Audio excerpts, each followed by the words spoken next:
680's Richard Southern joins us. Richard, you've got some news on food prices, and it's good and bad. First off, cheese and chocolate are two things we could be paying less for thanks to a new trade deal with the European Union. Yeah, and that's obviously really good news, right? Because who doesn't love some cheese and some chocolate? So yeah, this new trade deal between Canada and the U.S. has gone into effect now after years of tough negotiation.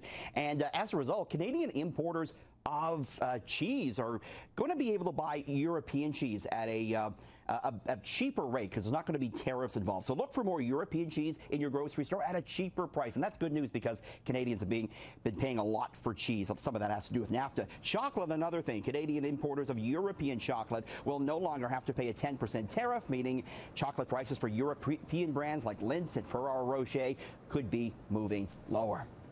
Okay, but hurricane damage to Florida orange crops is worse than feared, and that will have us paying more for some OJ soon. Is that correct? It is correct, Christina. We've talked about this. We feared this to be the case, and now it seems like the damage to the citrus groves in Florida is much worse than feared. Hurricane Irma went right through the main citrus growing region down there. Look at this. I mean, some of the groves underwater. There are carpets of rotting oranges on the ground, many of the trees without any leaves whatsoever. Citrus operations in southwest Florida suffered anywhere from 70 to 100% crop loss because of the hurricane, and Canada is one of the main exporters for Florida oranges. So as a result, Christina, look for higher OJ prices here at home in the next 6 to 12 months. All right, but big protests in the NFL this weekend didn't help slumping ratings, and stock in the companies that broadcast the games is actually falling. Yeah, because TV rights deals for football super expensive. We're talking billions of dollars, and ratings, they're down. So we had 180 players about not standing for the anthems yesterday, including 3 whole teams that just didn't show up for the anthems, as a result of Trump's tweets. And ratings for the Sunday games yesterday, they were way down from the same week last year. And ratings for the NFL, they've been in decline for a couple of months now, stretching back to last season.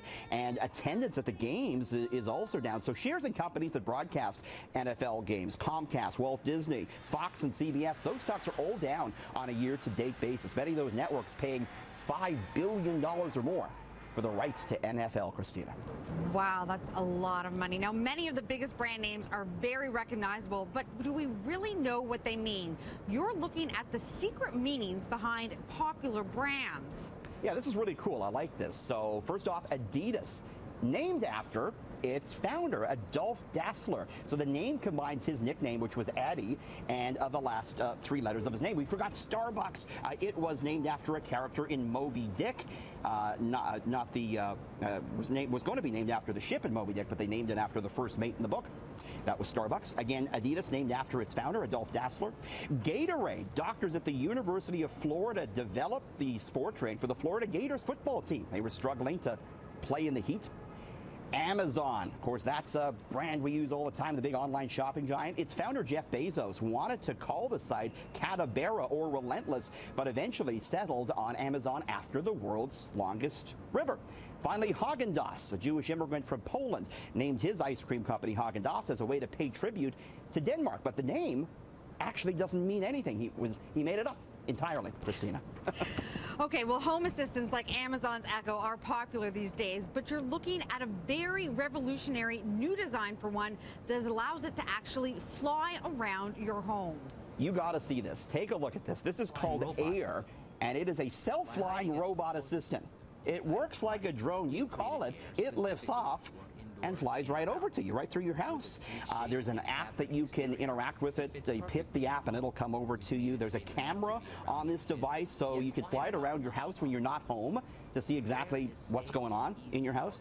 It also lets you join in on family meetings when you're on a business trip or at the pub or wherever you might be. You can also ask it to take a picture of you and it'll fly close to take that perfect shot of you. It'll ship next December, Christina. $1,500 for this thing that flies around your house.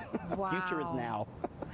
That's a very interesting Christmas present. Okay, well, thank you, Richard. Now we're going to head over to Adrian Gobriel. Adrian?